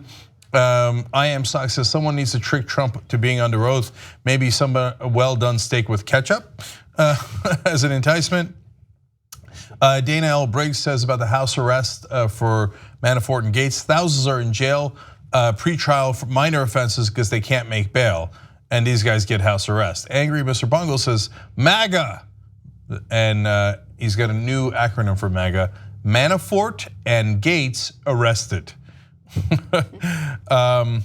Ruth Iverson says about the last story we did, the nurse is a hero. She protected her patients even at her own expense. Yeah, a woman of integrity. Let me just read a couple of quotes here. Tweets about the Olivia Munn story. Keld Visser says, thank you for taking ownership of that, Anna. Greg Zeppelin says, Anna, error wasn't your fault, bad info. You handle this like a champ. Dustin Sherlock, this is why I respect Anna so much. Admits to a mistake, apologize, and understands to do better, keeping it real on TYT. And Dr. Schadenfreude says, Anna, that was an amazing apology. I wish more journalists would own up to the mistakes like that. I love Olivia Munn. And by the way, I want to be super clear. I was more at fault at that video than Anna was.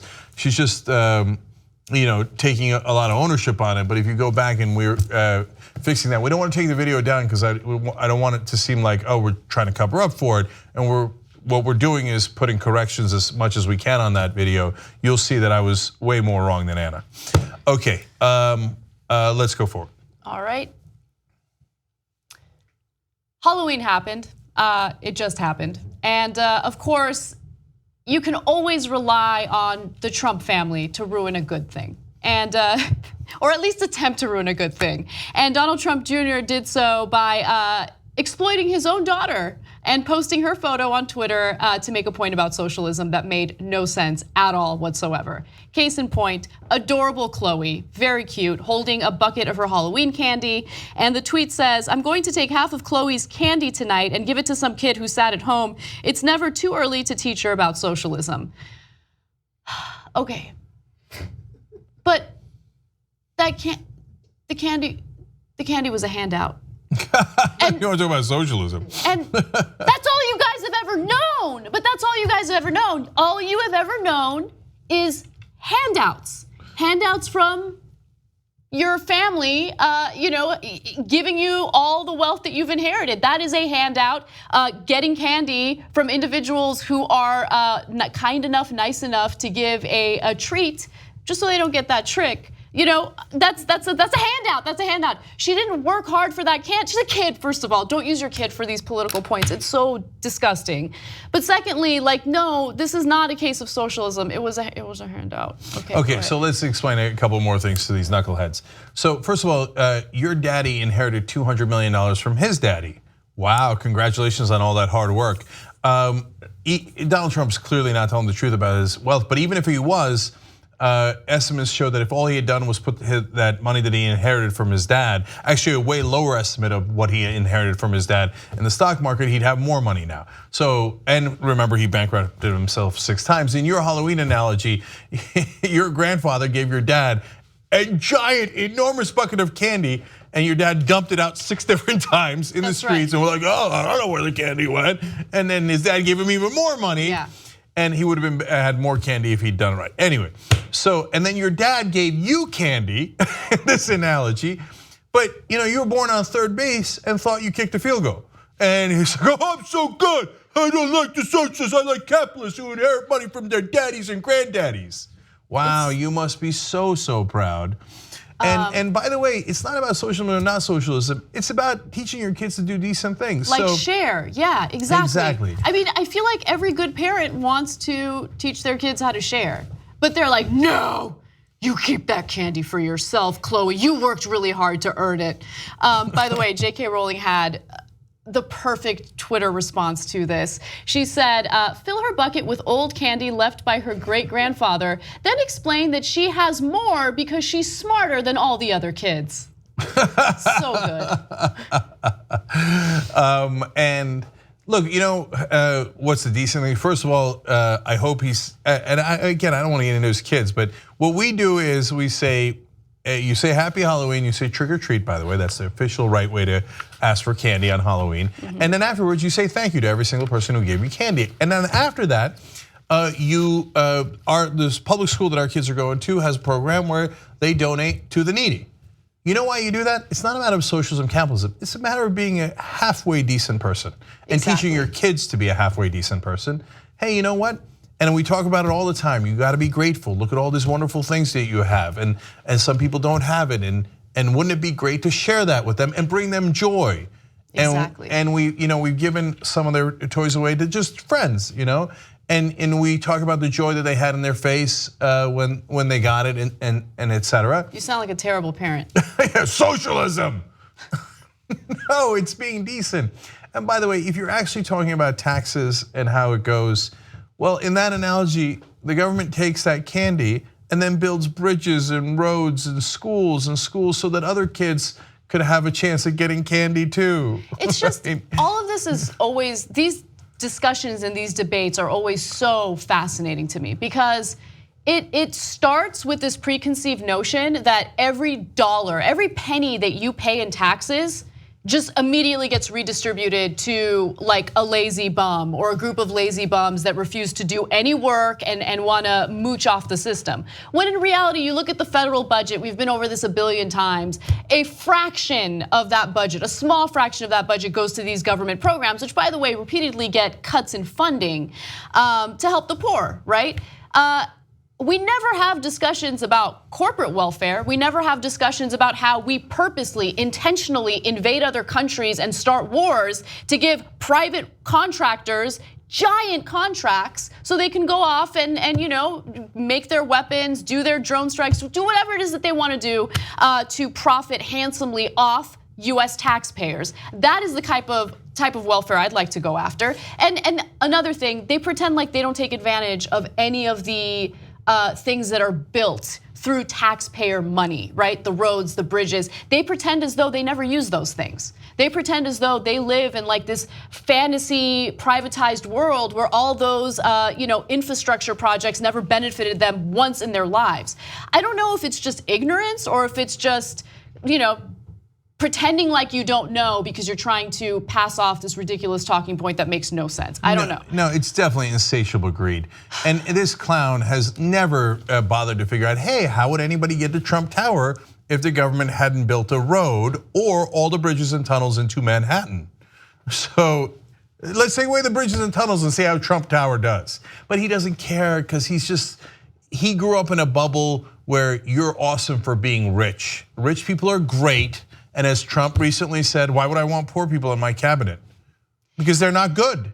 Poor people are bad, rich people are great. It doesn't matter how you got the money. It reminds me of this study that we talked about a couple of years ago, and you guys should go back and watch it. If I remember it correctly, it was a group of people who were playing a game that was very obviously rigged. They knew it was rigged, okay? And so one group would constantly win in this game knowing that it was rigged. It was slanted in their favor. And as they continued playing the game and as they continued winning more and more, they got this like weird sense of entitlement. They started like crunching on their snacks loudly and yelling, and they were super boastful. And they had this sense of entitlement as if they earned it, right? They're more talented or they're more skilled than the other player. But again, for the billionth time, they knew it was rigged and it didn't matter. Like they somehow, convinced themselves that they were better. No, look, it's human nature, guys. It's not just to blame it on Republicans or anything. So the game was Monopoly in that study, and they had more money to begin with, but they kept saying like, oh man, I'm really good at this.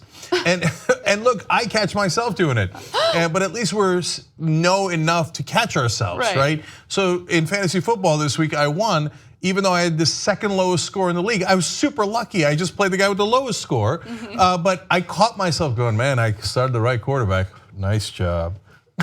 It was just luck, right? And nobody's luckier than Donald Trump Jr., but he doesn't know it. Yeah. And finally, I love Anna's point about the candy. Let's say that you had 100 pieces of candy and he took away 50. One or two of those candies would have gone to the poor or middle class. Here's 7 to Lockheed Martin, right? 4 to the oil companies for subsidies. 37 to the banks for a bailout, right? Yeah. It's actually corporate socialism where they privatize the gains and socialize the losses onto the rest of us. That's the real problem. I know how to play this game. I'm gonna have my kid not dress up in a Halloween costume, disperse like 5 to 10 other kids with Halloween costumes, send them out to go get some candy, bring it back to my kid and be like, promise you guys are gonna get your candy. Give it all to me, and I'll give them like just the candy corn.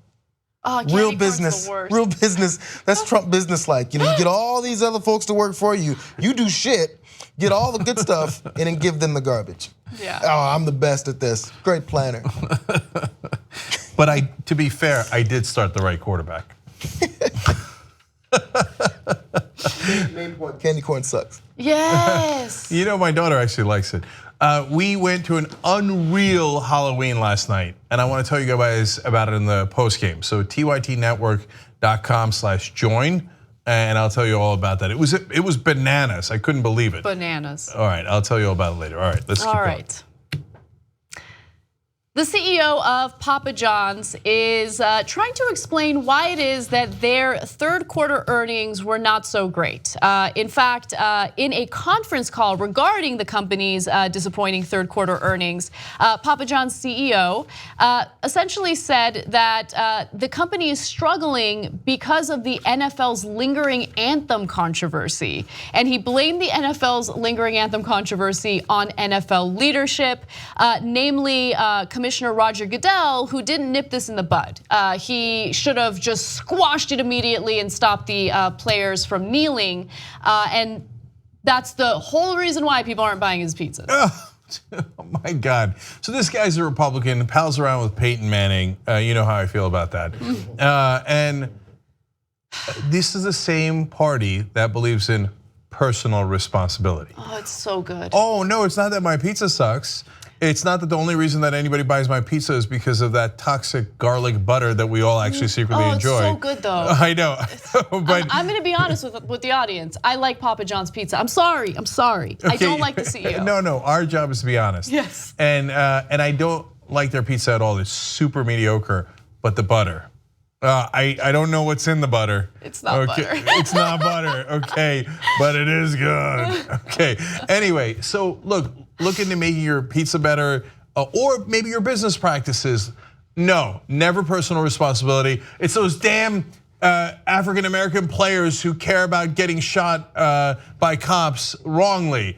I mean, if only they'd stop getting shot. Well, they want to stop getting shot, right? Oh, why don't they just stop complaining about injustice and how people are getting killed in the wrong ways? You're costing me pizza sales. Here's what I want to know. Is there anything that black people won't get blamed for? I know, right? Right? Like all of a sudden, they're the reason why Papa John's is not selling as many pizzas as it wants to or should.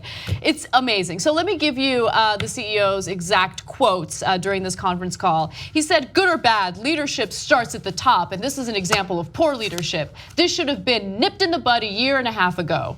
The NFL controversy is polarizing the customer, polarizing the country. No, that's it. I'm done with Papa John's. I'm serious.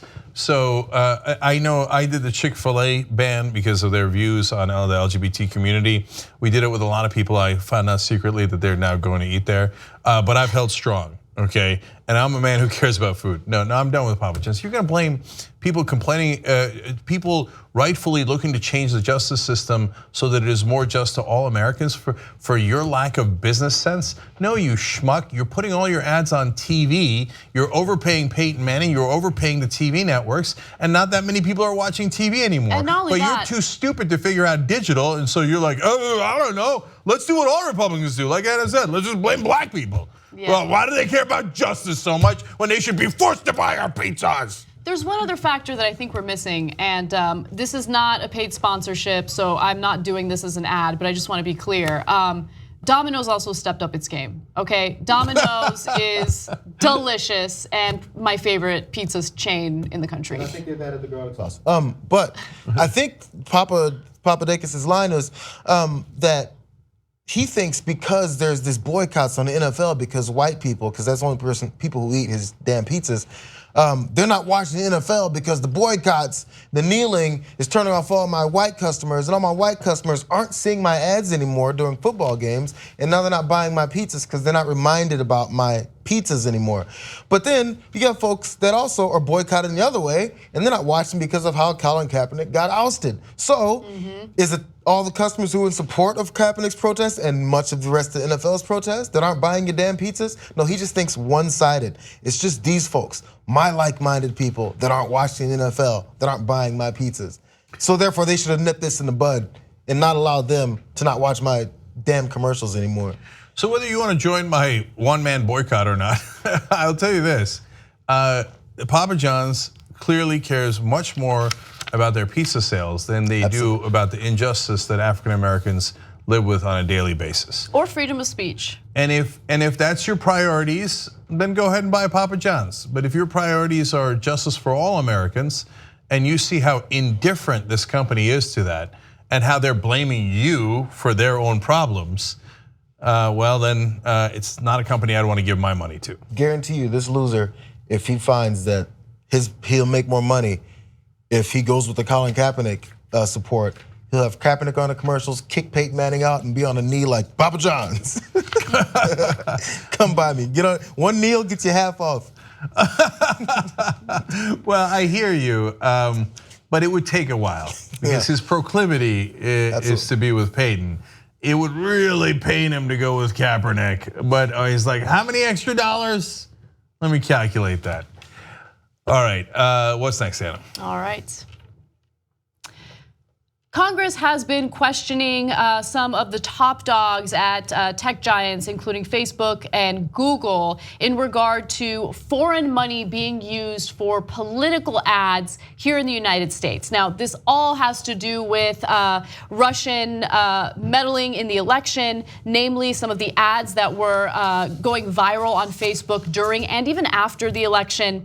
And so there was a question as to whether or not tech giants like Facebook, Google, and Twitter would stop accepting foreign money from foreign countries in regard to US election ads, right? So any type of ad that has to do with American politics. And it seems as though they're very hesitant to refuse that money, even though there are laws that should prevent them from doing so. So Facebook and Google declined under repeated congressional questioning Tuesday to commit to stop taking Russian rubles and other foreign currencies as payment for American political advertisements, despite federal election law prohibiting payments from foreign nationals. Now, Al Franken was the main senator who harped on this particular issue and this particular question. So I'm going to share a little bit of that dialogue with you. He asked the following: people are buying ads on your platform, meaning Facebook in this case, with rubles. They're political ads. You put billions of data points together all the time. That's what I hear these platforms do. They're the most sophisticated things invented by man ever. Google has all the knowledge that man has ever developed. You can't put together rubles with a political ad and go like, those two data points spell out something bad. And he was referring to Google in this case, not Facebook. But he did ask the same question to Facebook, and they were hesitant to say that they would stop taking foreign money. And so at that point, Colin Stretch says the following: it's a signal we should have been alert to, and in hindsight, it's one we missed. And he said, okay, yeah. Will Facebook commit to not accepting political ads paid for by foreign money in the future?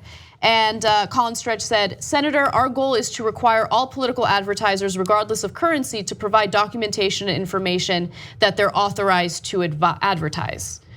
So some are interpreting that as, Facebook and other tech giants trying to avoid answering the question directly. But it is kind of interesting because they are able to do like facial recognition of photos. Like the things that you see on social media tech-wise are insanely impressive. Why is it so hard for them to raise a red flag when they see advertisements, political advertisements being paid for with foreign money? So, as always, I'll state our conflict of interest here. Google and Facebook are among our two top partners at TYT. And as is often, not always, I'm a little bit more lenient of Google and Facebook's position and take it with a grain of salt for the reasons I just stated, right? But I think I'm trying my best to be honest about evaluating this. Look, first of all, I think there's a lot of bitterness in the Democratic Party about the Russians stole the election, Russia stole the election. Look, I think there's some truth to some of that. They certainly tried to influence the elections, as we just saw with the arrests, and I think that's outrageous, and I'm glad that Mueller did all that. But that's not the only reason that Hillary Clinton lost the election, and they try to make it seem like that. And they're partly trying to blame everyone under the sun. Facebook did it, Google did it, Way shouldn't have taken ads. But look, it's easy to say in hindsight, but I remember during the election, nobody was talking about Russian or other ads going into Facebook or Google. So now in hindsight, we're blaming them and saying, oh, okay, you should have known because it was in rubles. Wait. Facebook gets a lot of advertising in all sorts of different cash from all across the world. Now, they do have a responsibility to make sure that foreigners are not paying for political ads in America. That is a heavy responsibility and they should take it seriously. And I hope that they do going forward. So, but just because it's in, I mean, foreign currency is a fair tip-off, and that's certainly something that the algorithm should look at, right? But it's not necessarily 100% determinative, and I just don't think all of this is nearly as easy. And this is my bias from running a digital network. Everybody thinks like, oh, everybody's got everything figured out. It's not that easy. You've got to put a lot of engineers on it, and then once you find a problem, then you got to fix it, and it takes some time. Right. And so I think that they're becoming a bit of a scapegoat here. But I do want them to take every precaution, of course. Moving forward. So I want to give you guys a little more context so you understand why this type of questioning took place. Now, there is real concern about foreign countries like Russia trying to influence US voters. And so as a result, members of Congress are considering legislation that would essentially regulate social media sites like Facebook or Twitter or search engines like Google. Now, they don't want that, understandably so. These tech giants do not want that regulation, which is why they've agreed to testify to get these questions or answer these questions by members of Congress. But this isn't about punishing them for what already happened. This is about what is going to be done to prevent it in the future. So I think it's an interesting question as to whether or not Congress should get involved. But I also want to quickly comment on what you said, Cenk, about how Democrats are too obsessed with this component of the story. Just going back to the whole Manafort arrest and possible Russian collusion, I agree that that is an important thing to investigate, but I find it fascinating that when you hear from the Democratic establishment, they only focus on that because they want to use that as an excuse for why Hillary lost, right? But there's another component that I think is much more interesting, which is, did Donald Trump have shady financial deals with the Russian government? Yes. That is the most important part to me, right? Because if there is a gigantic conflict of interest there, then that means that he's essentially a puppet for Putin, okay? He will do anything and everything to appease him, so he gets out of whatever money he owes or whatever financial issues he's having with lenders in that country. So, but they never talk about that. I never hear them talk about it. It's all about collusion, collusion, collusion. Yes, it's important. I'm not saying don't focus on that at all, but I think it's telling that the Democratic establishment solely focuses on that component. So that's a great point by Anna, but that I'd never heard before. Look, it's because if Trump had a financial deal with the Russians, even if it stretches back years and him winning and then lifting sanctions is some sort of payback, almost exactly as Manafort and Gates did and were arrested for on Monday on a separate deal. Well, that's a much bigger story and a way better way to get Donald Trump out of office. But that does nothing to vitiate their concerns about the election. That's right. That's why they're obsessed with Facebook and Google. You guys sold the ads you shouldn't have sold when we could have won if you just let us go back on TV and spend all our money on TV. And if you just let us keep doing the status quo, we would have won. Yeah, okay, that's fine, I get it, you're bitter. But let's focus on the real issues. And I'm not saying that this is not a real issue. It is, and they should definitely look to correct it. But using it as a scapegoat is not helpful to anyone. And I think that if you actually cared about the country and actually cared to resist Donald Trump, you'd focus on the deeper ties that he had with Russia. Right, because that influences more than just the Democratic Party or any political party. It has an impact on every American, because it means that we have a president who's not going to really look out for the best interests of this country, but the best interests of Vladimir Putin, because he might, by the way, this is my speculation, right? We need evidence, we need an investigation into that. But he might owe money there, significant amount, because he couldn't get loans here in the United States because he went bankrupt so many times. Right, and it's, by the way, it's not that there is no evidence on it. There's a lot of circumstantial evidence. What you need is direct evidence from an investigation. Exactly. So by all means, go forward. Yep. All right. All right, I want to share a pretty devastating story of pollution with you guys. A Caribbean island is suffering a gigantic tide of plastic trash, and the images that we're seeing now of the coastline of Roatan are devastating, especially considering how expensive it would be to clean up this pollution. So let's take a look at some of these images. For the residents of Roatan, this is a tiny island. It's only 12 miles long by 3 miles wide. And the task at hand of cleaning this pollution is going to be insanely difficult and costly. And this is, people are saying that this is pollution coming from a river in Guatemala, and it shows you what the consequences are of just utilizing so many plastic containers, plastic products without thinking about where they'll end up. Yeah, it's a tough one because we as humans create so much trash, and it's hard to put it away in a way that doesn't destroy the planet. And so there's certainly better ways than this. And but seeing the enormity of our waste and literally having it wash up on shore is just a stark visual for what we're doing to the planet on a macro scale. But I don't think that that's really happening. I mean, like, let's have a debate about whether this is real, because I think that this is some sort of conspiracy theory, and it's a hoax by the Chinese. And look, if it is happening, like if there is evidence to prove that there's plastic waste, on the shoreline, like, was it really caused by humans? Or was it just a natural thing that happens? It's just, during the dinosaur age, they had lots of plastic too, and it would just keep washing up on shore. Plastic goes in, plastic goes out. You can't explain it. Nobody can explain it. We have to be more mindful because, again, this is not, we're obviously drawing an analogy to climate change. This obviously is not about climate change. This is just about trash. But we've got to be mindful of the planet, otherwise it will rebel as it is doing now. It's not a thoughtful process, it's just simply a matter of math and science. And the issue of climate change, if you make it too warm, it lifts up the moisture, creates more intense hurricanes and more intense droughts, more intense fires, exactly what we've seen. And if you build up a mountain of trash all over the world, sometimes it washes up on your shores. And of course, to further Anna's analogy, the Republicans won't believe it unless they see it with their own eyes. Right. Since it didn't happen to them and it didn't wash up on their shore, they're like, I don't see any problem with trash.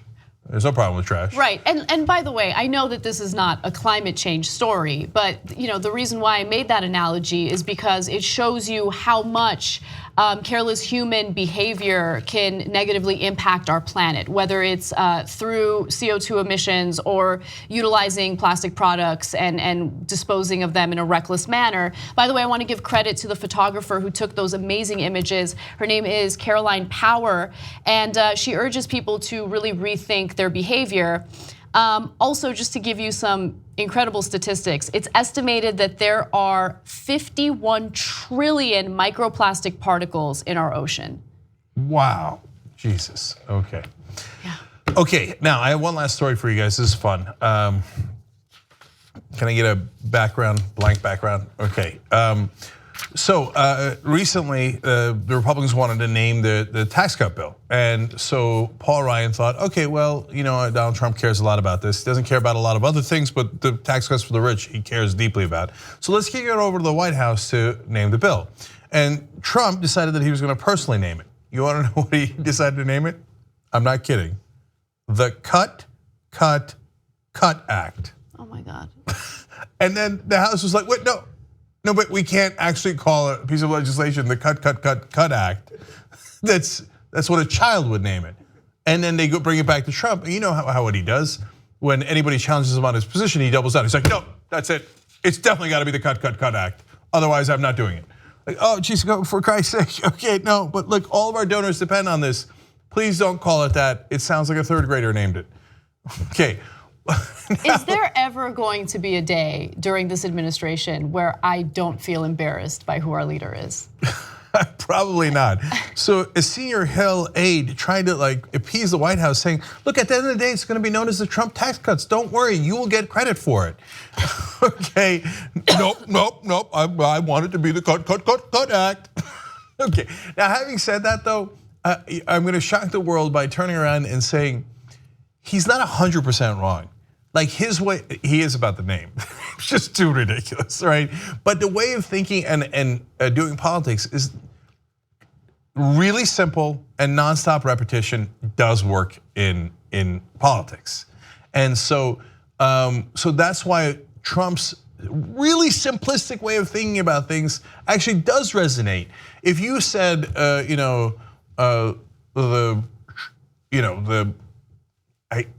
come up with any kind of sophisticated words, which I obviously couldn't come up with right there. That was very Trumpy to me. The big, beautiful tax cuts, okay? They're gonna be tremendous. Anyway, people wouldn't care as much. And if you call it the Cut Act, they might be like, oh, what are we cutting? Oh, well, that sounds like we're really cutting. The problem for Trump, though, now to flip it on the third flip side, is that it's not polling well. And when he says cut, what Americans are hearing is tax cuts for the rich, which is true.